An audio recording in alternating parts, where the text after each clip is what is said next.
Hi Mitch, this time I'm looking at your forehand cutback. Unfortunately, there's a few problems with it, not as good as your backhand re-entry. So when we're looking at a forehand cutback, we'll just go through a few of the things that were important.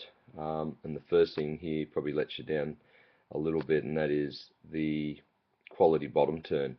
You really need to have a deep quality bottom turn, and we start the frame off. If we look at Julian here, um, who is nice and deep, you can see that bend in his body.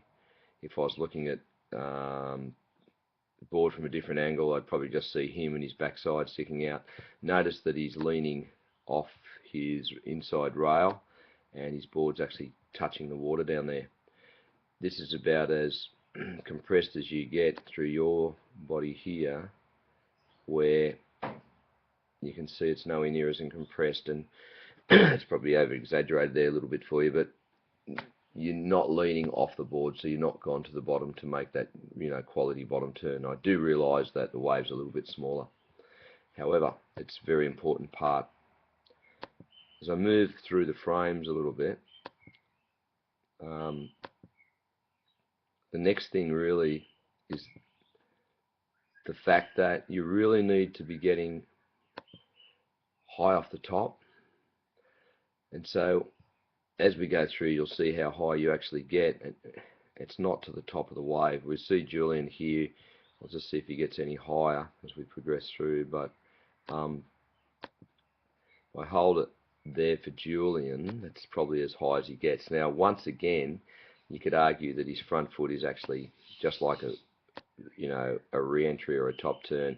His front foot is actually above the lip line there. So I think that's really important. Whereas we see that you're initiating the first part of your cutback some distance from the top of the wave, and that's a fault as well. So, you're down here, the wave's here, a fair bit down, okay? Next thing we want to think about is forming that T shape, which I'm talking about. Now, if I look at that with Julian here, he's actually not only forming that T shape, but the T shape is up here, here, throwing buckets of spray up here, and he's eyeballing the white water quite high up here somewhere. In your case here, your front arm is down too close to your side. Your arm's down there. It should be out here a little bit more, okay? And that front arm, ideally, should be up here. So that T shape is so important. The other thing is, when you're eyeballing down here somewhere. And that's going to be a big difference. I'll get rid of all of that, and hopefully this all makes sense for you in a moment. The next thing is, you must rebound high and deep off the white water. So if we move through a few frames again, through here, we can see that the line that Julian is taking is right high, fairly tight on the white water and fairly deep. So if I look at this situation here, here's Julian, he's come off the bottom here, and he's going to come up here nice and high. You've chosen this line here where you've gone down fairly low here. And if I look at the depth in the white water, obviously, if I look at how far it is from the commencement of the white water to where Julian is, he's back here, and with you, you've only just touched it. So I hope you sort of can appreciate that.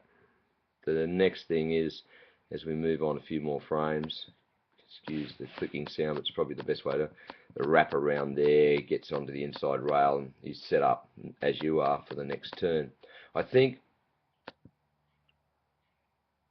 the biggest problem here is the fact that you're not rebounding high enough, you're not doing your cutback deep enough, and you're not actually hitting the lip high enough to begin with. So if you can put all those things back into play, you're going to find that you're going to turn this forehand cutback into a decent cutback.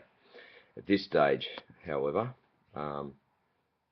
you need a bit of work on that cutback, and having a look through a few clips there, that's a common error for you. So, backhand Rio, really good. Forehand cutback needs a bit of work. I'll just play it through at normal speed, see if you can get an appreciation of what we're talking about.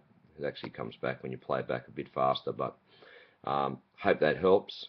I'll have a look through a few more clips next time and hopefully get something else for you. If you can practice that, that'd be fantastic.